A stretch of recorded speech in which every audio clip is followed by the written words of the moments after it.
Gloire à Dieu.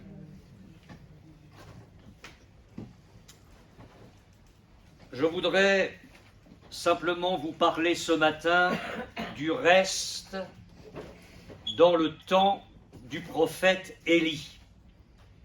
Et je voudrais faire un rappel de ce que j'ai pu partager avec vous lors d'un message précédent au sujet de ce que nous avons appelé, parce que la Bible le désigne ainsi, le reste.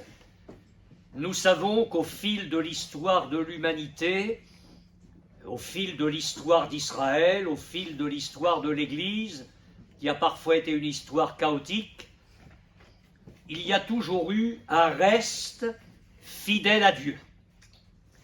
Et nous en avons découvert les caractéristiques dans la parole du Seigneur. Nous avons parlé d'Hénoch, qui en son temps a marché avec Dieu 300 ans. Il a marché avec Dieu, semble-t-il, seul, dans un temps de matérialisme, dans un temps de recherche des biens terrestres, où rien ne comptait que de s'occuper des choses de la terre. Et nous savons que dans cette marche avec le Seigneur, cet homme de Dieu a eu la révélation des jugements de Dieu qui allaient venir sur un monde impie. Et Hénoch a été enlevé. Il ne fut plus parce que Dieu le prit. Nous avons parlé de Noé, qui a marché avec Dieu dans son temps. Noé était juste, intègre, et il l'a été dans un temps de méchanceté, de corruption, dans un temps de violence, de matérialisme. Et ce qui est frappant, c'est que lui aussi a eu la révélation du jugement de Dieu sur l'humanité. Dieu lui a demandé de construire une arche. Noé a travaillé à son salut. Il a travaillé à celui de sa famille. Il l'a fait dans la foi. Il l'a fait dans l'obéissance à la parole de Dieu. Et c'est l'apôtre Pierre qui fait le compte. Et il nous dit que 8 personnes ont été sauvées seulement, sur toute l'humanité. Un reste. Nous avons parlé de Caleb et de Josué, qui ont été les seuls survivants, je mets Moïse à part, de la génération tirée de l'esclavage d'Égypte. Vous savez qu'en arrivant aux frontières de la terre promise, 12 espions avaient été envoyés, 10 ont eu un langage pessimiste, défaitiste, négatif. Seuls Caleb et Josué ont eu la foi dans les promesses de Dieu, dans la fidélité de Dieu, dans la toute-puissance de Dieu, d'un Dieu capable de faire entrer son peuple dans la terre qu'il avait réservée pour eux. Tout le reste du peuple a été incrédule, il a murmuré, il s'est révolté, et finalement, il a péri sous le jugement divin. Un reste, 2 sur toute la génération sortie d'Égypte. Ce matin, j'aimerais aller plus loin avec vous et vous parler du reste au temps d'Élie. 7000 hommes au temps d'Élie. Et vous allez voir que nous ne nous trompons pas en parlant d'un reste fidèle à Dieu. Nous allons lire dans le premier livre des rois, au chapitre 19, verset 1er. Premier livre des rois, chapitre 19, verset 1er. Akab rapporta à Jézabel tout ce qu'avait fait Élie et comment il avait tué par l'épée tous les prophètes. Les faux prophètes. Jézabel envoya un messager à Élie pour lui dire que les dieux me traitent dans toute leur rigueur si demain à cette heure je ne fais de ta vie ce que tu as fait de la vie de chacun d'eux. Nous sommes là sur la terre d'Israël. Nous sommes là au milieu du peuple d'Israël. Élie, voyant cela, se leva et s'en alla pour sauver sa vie.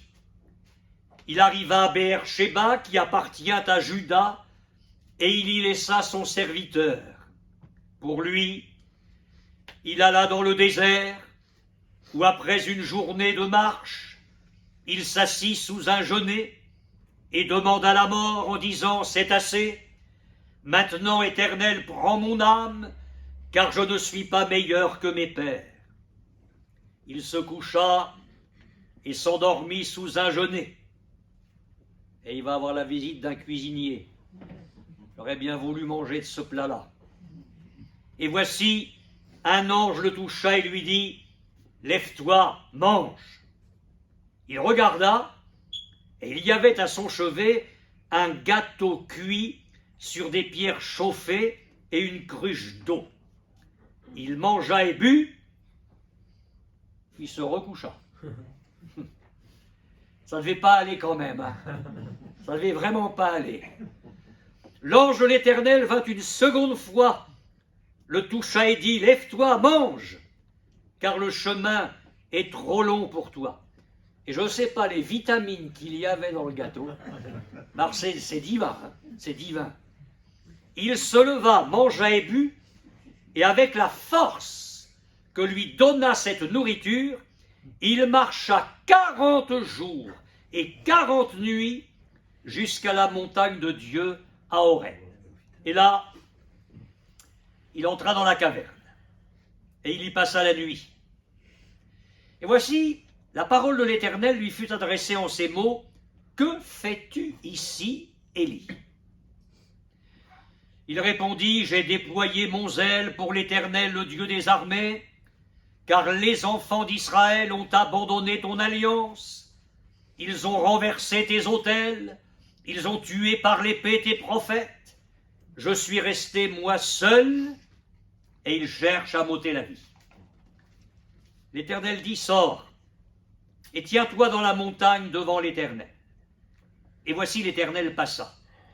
Et devant l'Éternel, il y eut un vent fort et violent qui déchirait les montagnes et brisait les rochers. L'Éternel n'était pas dans le vent. Et après le vent, ce fut un tremblement de terre. L'Éternel n'était pas dans le tremblement de terre. Et après le tremblement de terre, un feu. L'Éternel n'était pas dans le feu. Et après le feu, un murmure doux et léger. Quand Élie l'entendit, il s'enveloppa le visage de son manteau, il sortit et se tint à l'entrée de la caverne, et voici une voix lui fit entendre ces paroles, « Que fais-tu ici, Élie ?» Sous-entendu, il n'est pas à la bonne place. Ça fait 2 fois que Dieu lui dit. Même question, même réponse. Il répondit, « J'ai déployé mon zèle pour l'Éternel, le Dieu des armées, car les enfants d'Israël ont abandonné ton alliance, ils ont renversé tes autels, ils ont tué par l'épée tes prophètes, et ils cherchent, je suis resté moi seul, et ils cherchent à m'ôter la vie. » L'Éternel lui dit, « Va, reprends ton chemin par le désert jusqu'à Damas. Quand tu seras arrivé, tu oindras Hazaël pour roi de Syrie.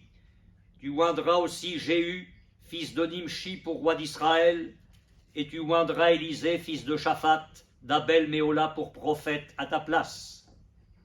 Et il arrivera que celui qui échappera à l'épée de Hazaël, Jéhu le fera mourir. Et celui qui échappera à l'épée de Jéhu, Élisée le fera mourir.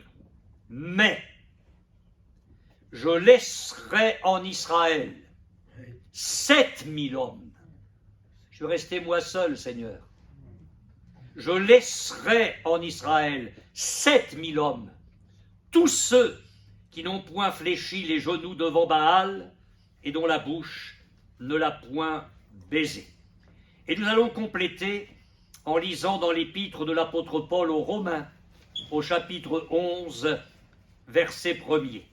Épître de l'apôtre Paul aux Romains, chapitre 11, verset 1er. Je dis donc, Dieu a-t-il rejeté son peuple? Loin de là. L'apôtre parle d'Israël. car moi aussi, je suis israélite, de la postérité d'Abraham, de la tribu de Benjamin. Dieu n'a point rejeté son peuple qu'il a connu d'avance. Ne savez-vous pas ce que l'Écriture rapporte d'Élie, comment il adresse à Dieu cette plainte contre Israël? Seigneur, ils ont tué tes prophètes, ils ont renversé tes autels. Je suis resté moi seul, et ils cherchent à m'ôter la vie. Mais quelle réponse Dieu lui fait-il? Je me suis réservé 7000 hommes qui n'ont point fléchi le genou devant Baal. De même aussi, dans le temps présent, il y a un reste selon l'élection de la grâce. Amen. Amen. Il faut replacer cette parole de Paul dans le contexte, il y a plus de 20 siècles, mais moi je le dis aujourd'hui, reprenant les paroles de Paul pour notre temps, il y a un reste dans le temps présent. Amen. Il y a un reste dans le temps présent. Vous vous souvenez que j'ai précisé lors du message sur le reste, j'ai précisé que le mot grec signifie effectivement reste ou résidu. Et il vient d'un verbe qui signifie laisser subsister ou épargner. Et nous en avons la confirmation dans les deux textes que nous avons lus, que ce soit celui de l'Ancien Testament ou du Nouveau Testament. Dans le premier livre des Rois, nous avons lu cette parole du Seigneur, « Je laisserai subsister. Je laisserai subsister en Israël 7000 hommes. » Et dans l'Épître aux Romains, Dieu dit, « Je me suis réservé. Je me suis réservé 7000 hommes. » Alors, ce reste, eh bien, ce reste, il est constitué de ceux que Dieu laisse subsister. Il leur donne la vie à l'heure de ses jugements. Et j'aime beaucoup la parole de l'apôtre, ou plutôt celle que le Seigneur dit lui-même à propos de ce reste. Dieu se les réserve, ces gens-là. Ces gens-là sont à lui. Ils sont pour lui. Et je crois que c'est ce grand dessein divin que nous avons besoin, mes frères et sœurs, de contempler. Un dessein divin que nous avons besoin d'embrasser dans la foi et dans la consécration de notre vie à Dieu. J'ai eu la curiosité d'aller voir d'autres traductions pour le texte du premier livre des Rois. Je laisserai en Israël un reste de 7000 hommes. Autre traduction. Je laisserai survivre 7000 hommes. Version Darby. Je me suis réservé en Israël 7000 hommes. C'est exactement la même expression que dans le Nouveau Testament, dans l'Épître aux Romains. Autre traduction. Mais j'en épargnerai 7000 en Israël. Et la traduction littérale de l'hébreu, je ferai rester dans Israël 7000 hommes. Alors ça, c'est pour l'Ancien Testament. En ce qui concerne le texte de l'apôtre Paul dans l'Épître aux Romains, et nous passons au texte grec, la traduction littérale du texte grec, c'est « j'aime beaucoup cela, j'ai réservé à moi-même 7000 hommes. » C'est Dieu qui parle, j'ai réservé à moi-même 7000 hommes. Alors j'aimerais vous parler de ces 7000. Enfin, commencer à le faire. Si le Seigneur nous prête vie, nous en reparlerons plus tard. La première chose que nous constatons, c'est que la parole de Dieu dit peu de choses à leur sujet. Vraiment peu de choses. Et je me contenterai ce matin, juste ça ce matin, pour nous, de ce que la Bible dit de leur nombre. 7000. Élie pensait être seul, et Dieu lui dit, mais je m'en suis réservé 7000. Alors c'est bien, c'est une belle assemblée. Mais excusez-moi de vous le dire, mes frères et sœurs, c'est insignifiant sur toute la nation d'Israël. Il n'en restait que 7000 fidèles sur tout le peuple de Dieu qui avait apostasié de façon effrayante.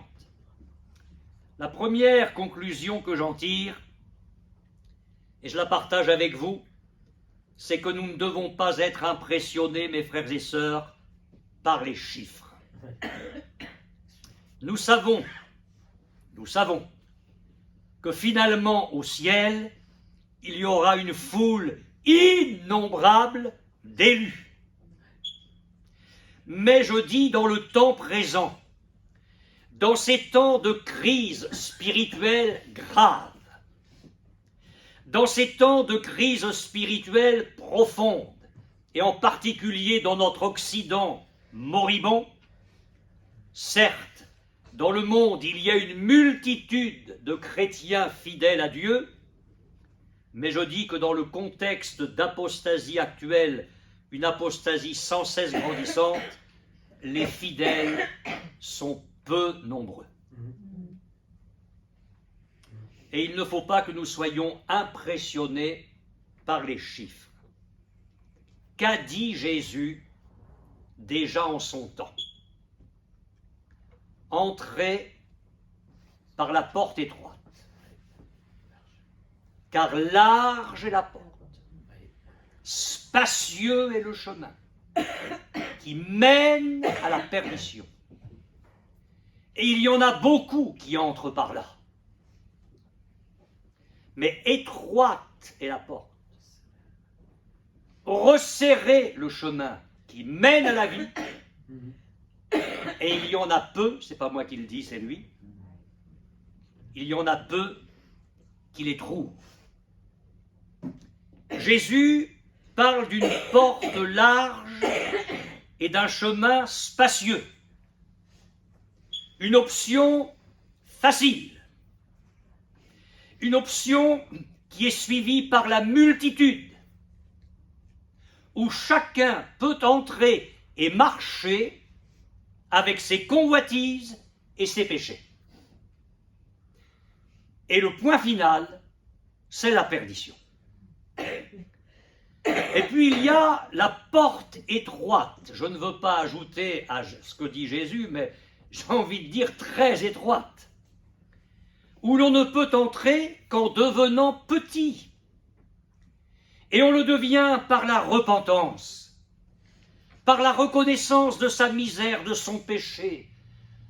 On ne peut entrer là que par une véritable conversion au Seigneur, le renoncement au mal, le renoncement au monde mauvais. Et puis il y a le chemin resserré juste après. Chemin difficile, chemin rempli des fatigues, des souffrances morales de la vie chrétienne. Et nous le savons tous. Chemin qui est parsemé de combats spirituels parfois intenses, de tribulations, d'épreuves, de toutes sortes de persécutions. Mais au bout, il y a la vie. Et j'ai remarqué que dans l'enseignement apostolique, les apôtres fortifiaient l'esprit des chrétiens, l'esprit de leurs frères et de leurs sœurs dans la foi, en leur rappelant leur expérience de conversion et les richesses de leur vie en Christ, comme pour leur dire « Ne regrettez rien, vous avez fait le bon choix. Vous avez bien fait de passer par la porte étroite et vous faites bien de marcher sur le chemin resserré. » Et c'est comme s'il disait « Mais vous avez fait le bon choix, même si vous appartenez au reste dans le temps présent. » Alors, prenons par exemple une parole de l'apôtre Paul dans l'épître aux Éphésiens. Il s'adresse à ses frères et sœurs dans la foi, et il leur dit « Vous étiez morts par vos offenses et par vos péchés, dans lesquels vous marchiez autrefois, selon le train de ce monde, selon le prince de la puissance de l'air, de l'esprit qui agit maintenant dans les fils de la rébellion. Et Paul n'hésite pas à dire, nous tous aussi, nous étions de leur nombre. Et nous vivions autrefois selon les convoitises de notre chair, accomplissant les volontés de la chair et de nos pensées, et nous étions par nature des enfants de colère, comme les autres. Mais Dieu, qui est riche en miséricorde, à cause du grand amour dont il nous a aimés, nous qui étions morts par nos offenses, il nous a rendus à la vie avec Christ. C'est par grâce que vous êtes sauvés. Il nous a ressuscités ensemble et il nous a fait asseoir ensemble avec lui dans les lieux célestes afin de montrer l'infinie richesse de sa grâce par sa bonté envers nous en Jésus-Christ. Nous étions de leur nombre, puis on est passé de la multitude à un reste, le reste qui passe par la porte étroite et qui marche sur le chemin resserré. L'apôtre Jean dit la même chose. Nous savons que nous sommes de Dieu et que le monde entier est sous la puissance du malin. Il n'hésite pas à dire ça. Le monde entier est sous la puissance du malin. Et nous, nous sommes de Dieu, nous sommes un reste dans le temps présent. Les rebelles, les impénitents, vous le savez, sont impressionnés et influencés par le nombre et par la majorité. Mais le reste qui marche avec Dieu n'est pas impressionné par le nombre. Et Jésus a rappelé encore cela comme pour fortifier les siens. Matthieu 22, 14, il y a beaucoup d'appelés, mais peu d'élus. C'est lui qui le dit. Peu d'élus. Alors c'est vrai que lorsque Paul écrit à son collaborateur Timothée, il dit « Dieu veut que tous les hommes soient sauvés et parviennent à la connaissance de la vérité. » Ça, c'est la volonté de Dieu, il n'y a pas plus large que ça. Dieu veut que tous les hommes soient sauvés. Seulement, il y a la volonté de l'homme. Et tous ne veulent pas être sauvés.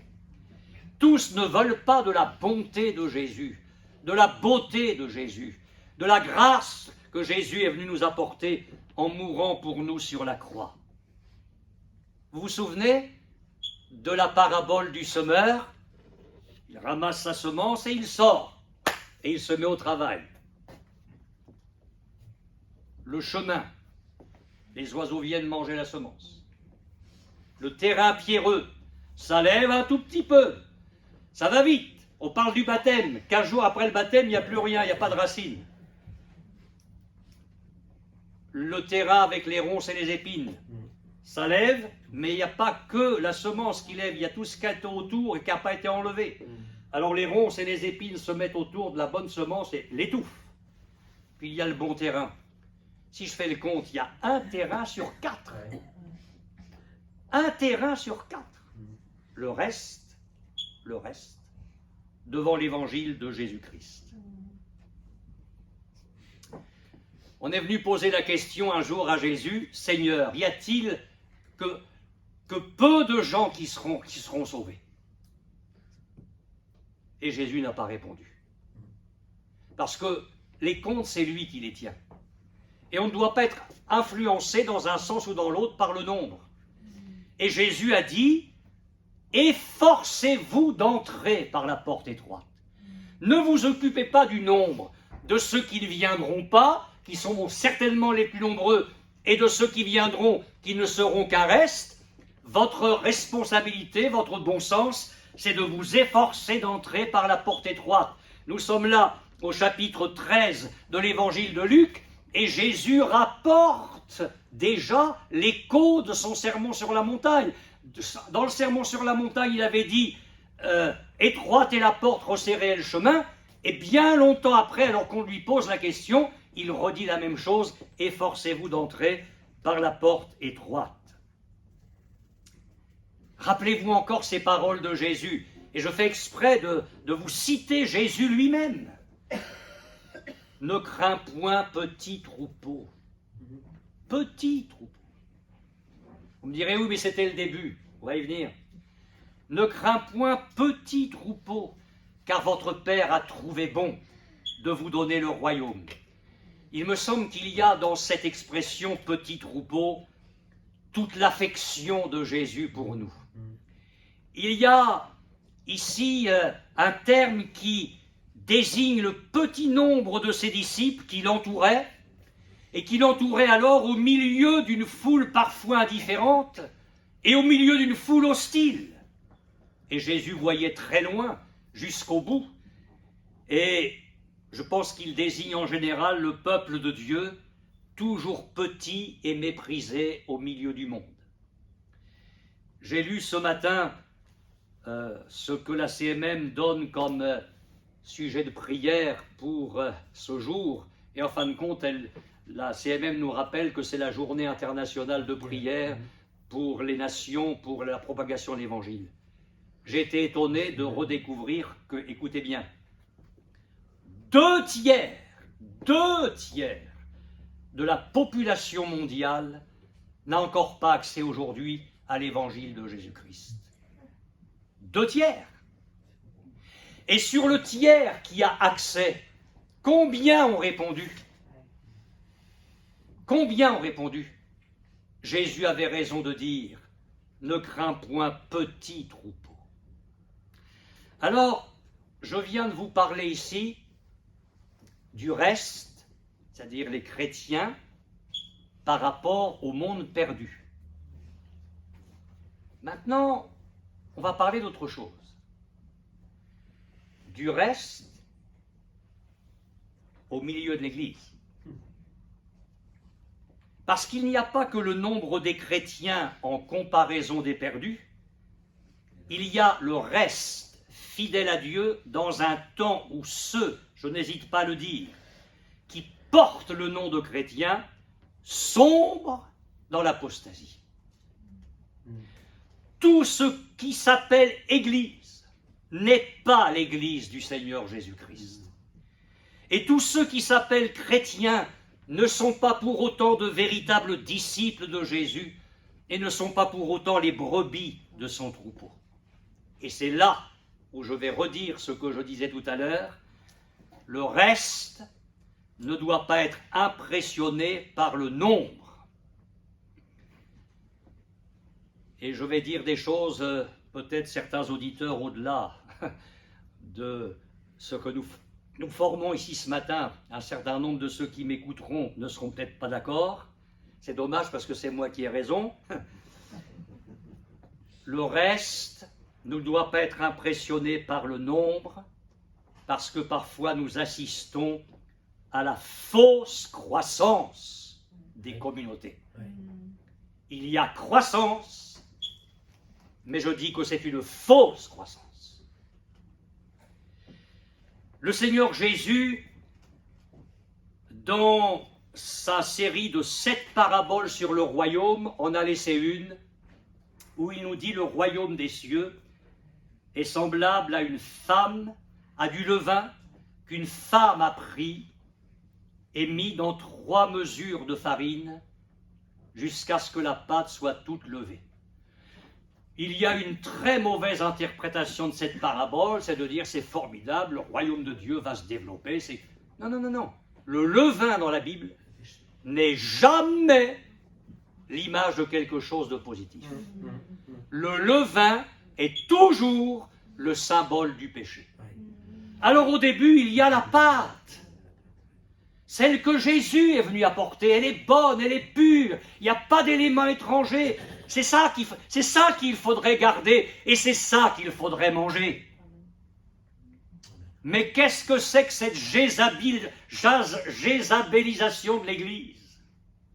Qu'est-ce que c'est que cette femme qui prend du levain et qui vient mettre le levain dans les 3 mesures de farine? Alors ça lève, c'est sûr que ça lève. Ça n'a pas le même volume qu'avant, ça n'a pas le même aspect qu'avant, c'est plus impressionnant, c'est peut-être plus appétissant, j'en sais rien. En tout cas, ça fait plus de volume. Mais c'est une fausse croissance. C'est pas ça que Jésus est venu apporter. Qu'est-ce que c'est que ce travail de la femme, de la parabole, là, qui vient mettre du levain dans la pâte? Alors oui, le royaume de Dieu s'est développé un peu partout, mais il y a pas mal de pâtes levées ici et là. Et voyez-vous le piège, mes frères et sœurs, parce que j'examine bien les choses, j'écoute, je scrute les événements. Ce qui est terrible et ce qui est subtil et je dirais séduisant, c'est que la femme n'a pas dit « hop, je pousse la pâte et je garde que le levain ». Mais qui aurait mangé ça? La subtilité, c'est qu'elle a gardé la pâte et elle a mis le levain dedans. Et la subtilité dans les églises aujourd'hui, c'est qu'il y a Jésus. Les pasteurs prêchent la Bible. Il y a le vocabulaire. Il y a la louange. Alors je ne discute pas après le style, c'est pas mon propos ce matin. Il y a les cantiques, parfois avec qui sonnent juste au niveau du message.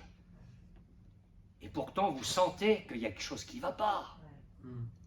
Il y a quelque chose qui ne va pas. Il y a la pâte. Et l'Esprit Saint dirait, mais frère, mais on ne va pas discutailler. Il y a la pâte. Oui, mon frère, il y a la pâte. Oui, ma soeur, il y a la pâte. Mais il y a autre chose avec. Qui fait que la pâte est en train de lever. C'est une fausse croissance.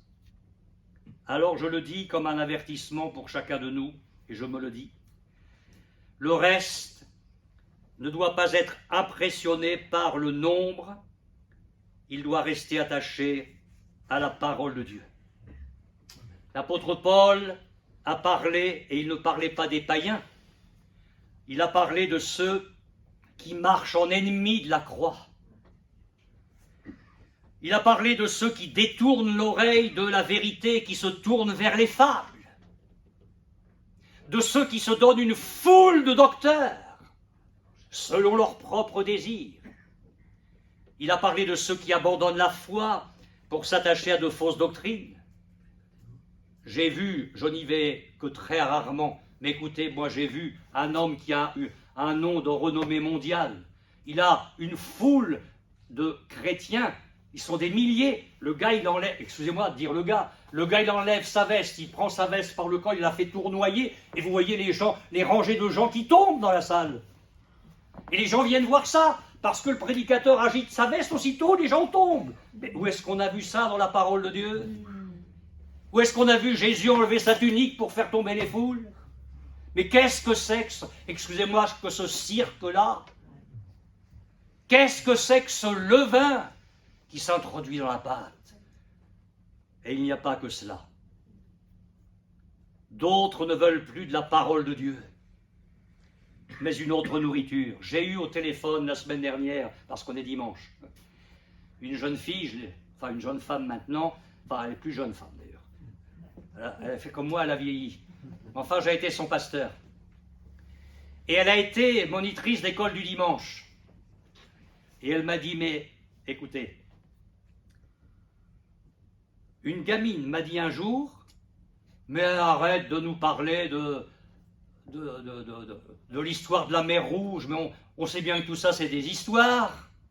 Parle-nous d'autre chose. Une gamine, fille de chrétien, qui parle du passage de la mer Rouge comme quelque chose de farfelu. Et la même où une autre gosse a dit, mais ferme la Bible et passe-nous un film. Voilà ce qu'on entend dans les groupes bibliques d'enfants, dans les églises.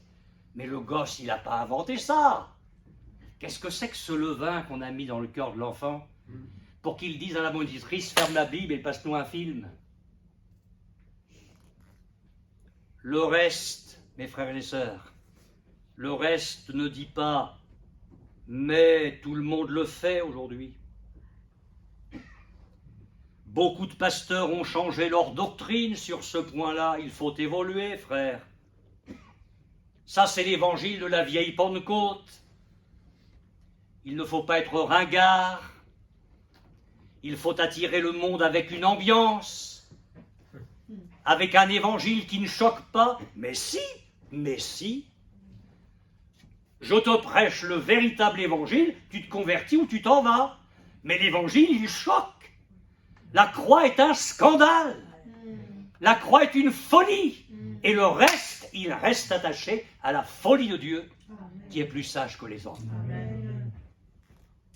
Alors le reste, et cette fois je parle de notre temps, les 7000 de notre temps, il y en a plus de 7000, hein.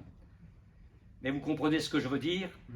Les 7000 de notre temps, ce reste-là, n'a pas les yeux fixés sur le nombre, il n'a pas les yeux fixés sur la majorité, il n'a pas les yeux fixés sur la mode actuelle évangélique, mais il s'attache à Dieu, à sa parole et à sa volonté. Et de toute façon, Dieu a toujours raison. Et le temps me donnera raison de ce que je vous prêche ce matin. Il faut laisser du temps au temps, mais il vient un moment où Dieu honore ce qu'il honore. Et je dis que si nous restons attachés à la ligne de Dieu, oui, Dieu fera prospérer son œuvre. Dieu fera prospérer son œuvre. J'aurais terminé en vous disant très rapidement quelle est l'attitude de Dieu à l'égard de ce reste. Si vous voulez faire partie de ce reste, vous allez être encouragé. Dieu, du haut de son ciel, assis sur son trône, tient et il tenait ses comptes à jour. Mais non, Élie, non, tu n'es pas le seul. Je me suis réservé 7000 hommes qui n'ont pas fléchi les genoux devant Baal. Dieu donne à son prophète Élie le nombre des fidèles. Qui les avait comptés? Qui a dit à Dieu, tu sais, si un jour Élie se plaint d'être le seul, moi j'ai fait le compte. Qui a compté les 7000? Akab? Mais il les ignorait. Jézabel? Mais si elle les avait trouvés, elle les aurait tués. Abdias? Lui, il a fait ce qu'il a pu. Il a caché 100 prophètes, 50 par 50 dans une caverne. Mais les 7000, Abdias n'en avait certainement pas connaissance. Qui les a comptés, cela? Dieu. Et je me réjouis de savoir ce matin que Dieu n'a pas besoin de suivre des études de comptabilité. Il n'a pas besoin d'un expert comptable pour l'aider. Dieu tient ses comptes à jour. Dieu les avait dénombrés. Et je vous dis, dans le temps présent, Dieu connaît le nombre exact du reste. Amen. Dieu pourrait vous dire ce matin, sur la terre aujourd'hui, il y a tant de frères et sœurs, tant de mes disciples, tant de mes enfants, ils forment le reste. Savez-vous ce que l'apôtre Paul a écrit, là encore, à son collaborateur Timothée? Le solide fondement de Dieu reste debout et rien ne pourra le faire tomber. Le solide fondement de Dieu reste debout avec ses paroles qui lui servent de sceau. Dieu a mis son sceau sur ce fondement-là. Et le sceau, c'est quoi? Le Seigneur connaît ce qui lui appartient. Il les connaît. Dans le livre du prophète Nahum, Nahum chapitre 1er verset 7, l'Éternel est bon, il est un refuge. Au jour de la détresse, il connaît ceux qui se confient en lui. Amen. Quel réconfort pour chacun de nous. Alors je vais vous dire ceci. Mon frère, ma sœur, mon frère, êtes-vous le seul? Ma sœur, êtes-vous la seule de votre famille à marcher avec Dieu? Dans ce petit cercle restreint, vous êtes le reste. Tenez bon, tenez bon. Mon frère, êtes-vous le seul chrétien? Ma sœur, êtes-vous la seule chrétienne dans votre entreprise, dans votre bureau, là où vous effectuez votre travail tous les jours. Ne soyez pas impressionnés par les manœuvres du diable pour vous déstabiliser. Accrochez-vous de toutes vos forces à votre Seigneur et Sauveur. Prenez conscience d'être dans une minorité à tenir ferme pour le vieil évangile. Et si telle est votre résolution, je vous dis, n'en ayez pas honte et ne souffrez d'aucun complexe à ce sujet. Suivez les traces de votre divin berger, Jésus. Il a souffert la croix, il a méprisé l'ignominie en vue de la gloire céleste et en vue de la joie qui lui était réservée. Alors je vous dis, à chacun en particulier, ne vous découragez pas. Amen. Tenez bon dans la famille, tenez bon dans la classe, tenez bon au bureau, tenez bon à l'usine, tenez bon dans l'entreprise. Là où vous êtes comme le reste, tenez bon. Amen. Je vais vous citer 2 textes et j'ai fini. Le premier, c'est dans l'Ancien Testament. L'Éternel étend ses regards sur toute la terre pour soutenir ceux dont le cœur est tout entier à lui. Amen. Vous savez où c'est ça? Je ne partirai pas de là tant que vous ne m'aurez pas dit la référence. Second livre des Chroniques, chapitre 16, verset 9. Et alors, j'ai eu la curiosité d'aller voir le texte hébreu, parce que le texte hébreu parle des yeux de l'Éternel allant et venant. Alors les traducteurs ont fait un choix, ils ont dit les yeux de l'Éternel parcourent la terre. Mais moi j'aime bien ce texte-là, les yeux de l'Éternel qui vont et qui viennent, les yeux de l'Éternel allant et venant.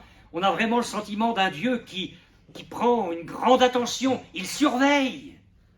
Voyons, où il est mon bien-aimé là? Ah oui, il est là, bon. Ma bien-aimée, elle est là. Et le 3e, et le 4e. Les yeux de l'Éternel vont et viennent pour soutenir ceux dont le cœur est tout entier à lui. Et puis je termine avec ces formidables paroles de Jésus. Je connais mes brebis. Il a parlé d'autres troupeaux. Hein. Lisez bien Jean 10, il y a d'autres brebis, il y a d'autres troupeaux, mais le Seigneur connaît ses brebis. Et il ajoute, et elles me connaissent. Et un peu plus loin, il dit à nouveau, je les connais. Et elles me suivent. Amen. Amen. Eh bien, si nous sommes le reste, restons. et fortifions-nous, parce que le reste va grandir à la gloire du Seigneur. Amen, amen.